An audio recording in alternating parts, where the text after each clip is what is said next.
দর্শক, গতকাল রাত থেকে দুটি খবর সামাজিক যোগাযোগ মাধ্যমে বেশ ভাইরাল হয়েছে এবং গতকালকে রাতে যখন গভীর রাতে ফেসবুক স্ক্রল করতে করতে যখন এই ধরনের খবর সামনে আসলো, যেখানে দেখা যাচ্ছে যে ফুলের মালা ছেটানো হচ্ছে নারায়ণগঞ্জের সাবেক মেয়র সেলিনা হায়াৎ আইভির দিকে, সেই রকম একটা স্টিল ছবি দিয়ে প্রচার করা হচ্ছে সেলিনা হায়াৎ আইভি জামিনে মুক্ত।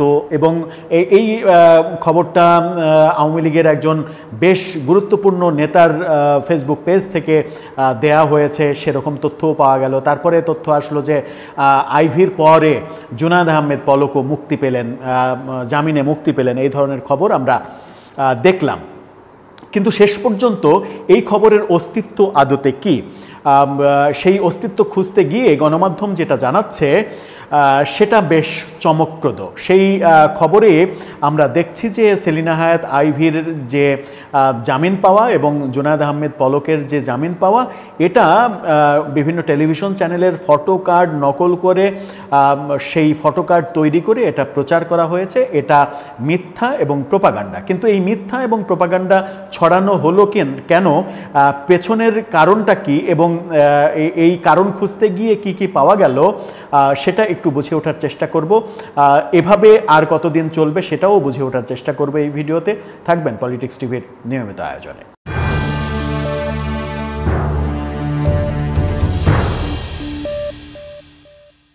দর্শক, বলছিলাম সেলিনা হায়াৎ আইভি নারায়ণগঞ্জের সাবেক মেয়র এবং সাবেক আইসিটি প্রতিমন্ত্রী জুনায়েদ আহমেদ পলকের জামিন হয়েছে, তারা মুক্ত হয়েছেন, এমন খবর গতকালকে রাত থেকে একেবারে সামাজিক যোগাযোগ মাধ্যমে সয়লাভ হয়েছে। যুগান্তর বিভিন্ন অন্যান্য গণমাধ্যমের উদ্ধৃতি দিয়ে ব্যাপারটা নিয়ে একটা ইনভেস্টিগেশন রিপোর্ট করেছে। সেই রিপোর্টের শিরোনামে তারা বলছে সেলিনা হায়াৎ আইভি ও পলকের জামিনের বিষয়ে যা জানা গেল, সেখানেই তারা বলছে যে সেলিনা হায়াৎ আইভি ও বিগত আওয়ামী লীগ সরকারের সাবেক প্রতিমন্ত্রী জুনায়েদ আহমেদ পলক জামিনে মুক্তি পেয়েছেন, এই খবরটি সম্পূর্ণ ভুয়া। রিউমার স্ক্যানারের প্রতিবেদনে এই তথ্য উঠে এসেছে। 8 মে সারা রাত অভিযান চালিয়ে পরদিন সকাল 6টার দিকে সেলিনা হায়াৎ আইভিকে গ্রেপ্তার করা হয়েছিল। এরপর 12ই মে এক মামলায় তার জামিন আবেদন নামঞ্জুর করে আদালত। তাকে গাজীপুরের কাশিমপুর কারাগারে পাঠানো হয় এবং শেষ খবর যেটা পাওয়া গেছে, তিনি কাশিমপুর কারাগারেই রয়েছেন। এদিকে জুনায়েদ আহমেদ পলক কেরানীগঞ্জের কেন্দ্রীয় কারাগারে রয়েছেন। তিনি জামিনে মুক্তি পেয়েছেন দাবিতে যে খবরটা ছড়ানো হয়েছে, রিউমার স্ক্যানার তার অনুসন্ধান করে বলছে যে এই যে ছবি, তার ফুল ছেটানোর যে ছবি, সেই ছবিটা 2022 সাল থেকে মানে সামাজিক যোগাযোগ মাধ্যমে রয়েছে। তার মানে হচ্ছে 2022 সাল কিংবা তার আগের এই ছবিটা সাম্প্রতিক ছবি নয়। এদিকে সেলিনা হায়াৎ আইভির আইনজীবী তিনি যেটা বলছেন সেটা হচ্ছে যে রিউমার স্ক্যানারকে তিনি বলেছেন তার জামিনের খবরটি ভুয়া, কারণ জামিন শুনানি আরও 1.5 মাস বাকি রয়েছে। মানে জামিন শুনানি হতেই এখনও 1.5 মাস বাকি রয়েছে। বর্তমানে তিনি কারাগারে রয়েছেন। আইভির অপর এক আইনজীবী নারায়ণগঞ্জ প্রেস ক্লাবের সাবেক সভাপতি মাহবুর রহমান মাসুম, তিনি গণমাধ্যমকে বলেছেন এটি স্রেফ গুজব। আইভির মামলার শুনানি হাইকোর্টে পেন্ডিং রয়েছে, আরও 1.5 মাস পরে জামিন শুনানি হবে।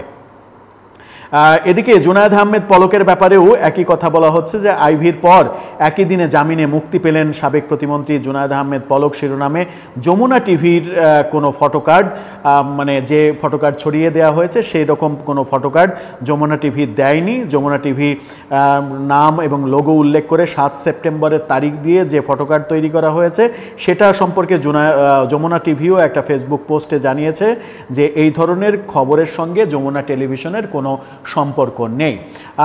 আমি একটু অবাকই হয়েছিলাম জুনায়েদ আহমেদ পলকের ব্যাপারটা ছড়িয়ে দেয়াতে। এটা মনে হয়েছে যে নির্বুদ্ধিতার সর্বোচ্চ লেভেলের কর্মকাণ্ড, কারণ জুনায়েদ আহমেদ পলককে জামিন দেয়া হবে এটা পাগলেও কেউ ভাববে না। কেন এই ধরনের প্রচারগুলো, প্রোপাগান্ডাগুলো করা হচ্ছে, এই নির্বুদ্ধিতা করে কতটা রাজনৈতিক সুবিধা পাওয়া যাচ্ছে, সেটা একটা বড় প্রশ্ন। সেলিনা হায়াৎ আইভির ব্যাপারটাতে আমি নিজেও কনফিউজড হয়ে গিয়েছিলাম যখন গতকালকে মধ্যরাতে ফেসবুক স্ক্রল করতে করতে এই সংবাদটা আসে, তখন আমি গুগল সহ মূলধারার এমন কোনো পত্রিকা নেই যেখানে ঘাটাঘাটি করিনি যে এই ধরনের কোনো খবরের আদৌ অস্তিত্ব রয়েছে কিনা, এবং ঘাটাঘাটি করতে গিয়ে এই ধরনের কোনো খবরের অস্তিত্ব পাইনি। আইভি রহমানের জামিন আবেদন ব্যাপারে সর্বশেষ শুনানি তার ওই মানে গ্রেপ্তারের পরেই হয়েছে এমন খবর ছাড়া গণমাধ্যমে তার জামিন ব্যাপারে কোনো খবরই নেই, এবং জুনায়েদ আহমেদ পলকের জামিন ব্যাপারে কোনো ধরনের কোনো খবর গণমাধ্যমে নেই, কারণ তিনি আইসিটি আদালতে বিচারাধীন, অর্থাৎ মানবাধিকার মানে লঙ্ঘনের মানে যে মামলা আইসিটিতে চলছে সেই মামলাতে তাকে আসামি করা হয়েছে, সেই আদালতে তার বিচার হচ্ছে। আর সেই আদালতে বিচার হওয়ার আসামির যে জামিন হবে না, এটা পাগলেরও বোঝার কথা। তো কেন তাহলে এই প্রোপাগান্ডাগুলো করা হচ্ছে? মনে হচ্ছে যে কিছু মানুষ আছে এই প্রোপাগান্ডাগুলো করে এক ধরনের মজা পায়। এই মজাগুলো যে তাদের রাজনৈতিক দলের জন্যই ক্ষতিকর, তাদের নিজেদের আস্থা সংকট তৈরি করবে এই ধরনের প্রোপাগান্ডা ছড়ানোর ফলে, সেটা তারা যত দ্রুত বুঝবে আমার মনে হয় যে তত দ্রুতই তাদের জন্য মঙ্গল আসবে।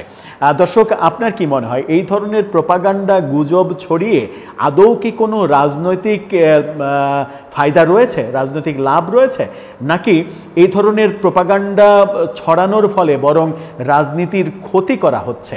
আপনার মতামত জানিয়ে লিখতে পারেন আমাদের কমেন্ট বক্সে।